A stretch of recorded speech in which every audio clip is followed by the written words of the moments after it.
B.A.R.S. Believers addressing real situations through spoken word. If what I'm about to say strikes a nerve, then I pray the pressure points you back to the head of the body. For me, this is just another libation.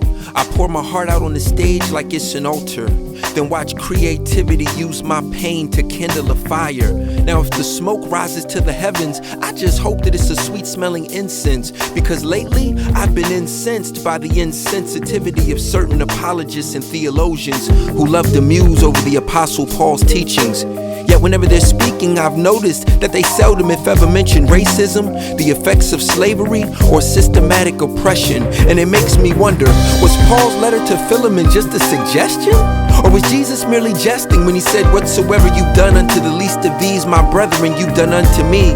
I'm staring at the same hypocrisy that transformed Malcolm Little into Malcolm X. He called Billy Graham a white nationalist because although he faithfully preached the last Adam on the eve of the civil rights movement, he could hear the sound of Negro blood crying out from the ground asking for justice, and yet sadly, he was never able to be his brother's keeper. And it's this deafening silence that helped give birth to the lie that Christianity is the white man's religion. But it is not my intention to create division, so allow me to transition to the black megachurch pastor who could really use your help. You see, he needs a private jet to fly over the projects of his church members to a third world country and let them all know that Jesus came and he died just so that they could be rich. And I can't help but wonder, why is it whenever we get the resources or the manpower to help the people progress, we settle for a mega fest? The playing field isn't level, so it's hard to score a TD when Jakes makes an extra point to keep us behind bars. Neglected black and brown seeds get planted in the prison yards, producing a harvest of cheap labor for some major corporations who won't hire that same inmate after their time has been served. We're expected to learn in obsolete public school systems while they build state-of-the-art prisons. The recidivism rate is not a mistake, and I'm afraid that slavery's been given a facelift. So each and every night my face lifts toward the heavens and I converse with God. You see, he's the one who's got bars. His spoken word form countless galaxies, while his stage presence makes demons tremble and angels cry out, "Holy, holy, holy," while his subject matter reveals that his subjects matter so much that the creator of life was conceived in a virgin womb. He performed countless miracles as he walked amongst the Jews, and they followed him to observe more.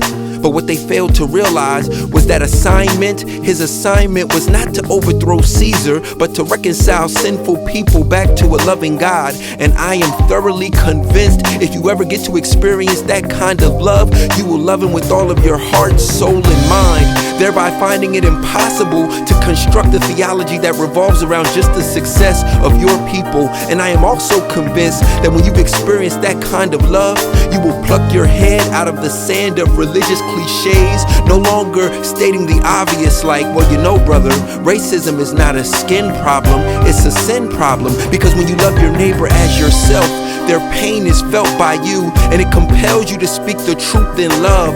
That's why I give them bars, because when believers address real situations, baby, a revolution starts brewing and righteousness soars. But America's really struggling. Be alert, read scriptures, because adversaries readily scheme, but Adonai reigns supreme. Believe, agape reaches sinners. B.A.R.S.